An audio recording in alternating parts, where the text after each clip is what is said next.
Most people spend years trying to earn respect. Better clothes, bigger words, louder voice. None of it works. And here's the part that hurts. Even after all that effort, they still get ignored. Still get interrupted. Still get taken for granted. Like nothing they do is ever enough. I used to be that person. I did everything right. I was polite. I worked hard. I showed up. And I still got disrespected. Over and over. And I couldn't figure out why. Then I found it. One thing. One single behavior I was doing every single day without even realizing it. And it was costing me everything. Today I'm going to show you exactly what that one thing is. And once you see it, you'll never do it again. Most people think disrespect comes from outside. From other people being rude. From a bad boss. From friends who don't care. From a world that just doesn't see them. But that's not the real reason. Most disrespect starts from the inside. From one specific behavior you do every single day without even noticing it. A behavior that quietly signals to everyone around you that you don't fully believe in yourself. That one thing is approval seeking. It doesn't look the way you think it does. It doesn't show up loud or obvious. It hides. It disguises itself as politeness, as humility, as being a good person. And it shows up in 5 specific ways. Ways that are costing you respect right now, today, in every room you walk into. The 5th one is the one that will hit hardest, but don't skip to it. You need to see all of them to understand the full picture. Point 1. Pre-apologizing. Most people do this so automatically they don't even realize it's happening. Before they ask a question, before they share an idea, before they even open their mouth, the apology is already there. Sorry to bother you, but I know this is probably a bad time, but sorry if this is a stupid question, but you haven't done anything wrong. Nothing has happened yet, but you're already apologizing. Every sorry you don't owe is a signal. A quiet signal that says, I don't trust that I deserve your attention. And people believe whatever you tell them about yourself. Every single time, I remember sitting in a meeting at work. Someone asked for ideas, and before I even gave mine, I said, this might be wrong, but my idea was good. But nobody treated it that way, because I didn't. Stop pre-apologizing. Just say what you need to say. Your presence doesn't need an apology. But this next one is even more subtle, and it happens in almost every conversation you have. Point 2. Over-explaining your no. Most people cannot say no without turning it into a full biography. Someone invites them somewhere they can't go, and suddenly they're writing an essay. I can't make it because my cousin is visiting, and we had already planned this weeks ago, and I really wanted to come, and I feel terrible about it, and maybe we can reschedule, and I'm so sorry, I just have a lot going on right now. Nobody asked for all of that. Here's the thing. When you over-explain a no, you're not being polite. You're asking for permission. You're waiting for the other person to say it's okay. And that's not how respected people operate. Respected people say, I can't make it, and stop. Full stop. One sentence. No biography. No apology tour. Think about the people you respect most in your life. When they say no, do they explain themselves for 5 minutes?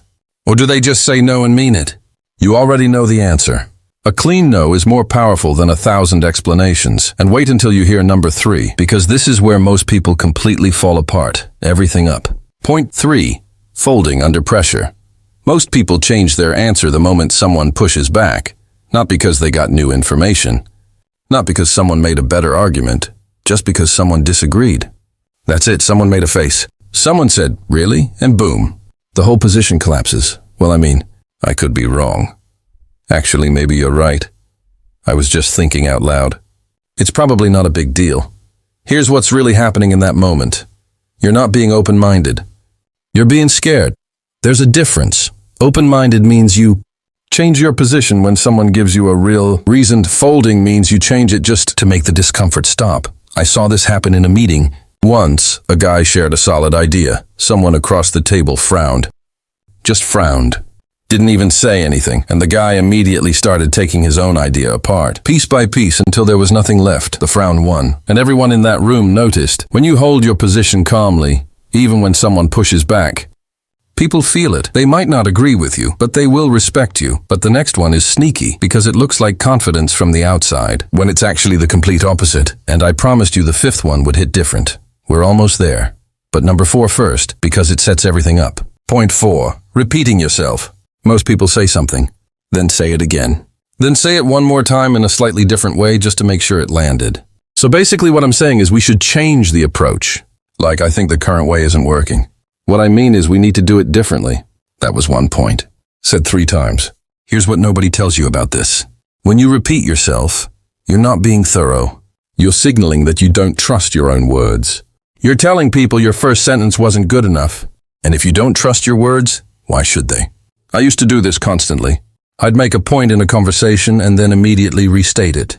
Then soften it. Then explain it again from a different angle. By the time I was done, the point had lost all its weight. Confident people say it once, clearly, and then they stop. The silence after a strong point isn't awkward. It's powerful. It gives the words room to breathe. Say it, mean it, stop.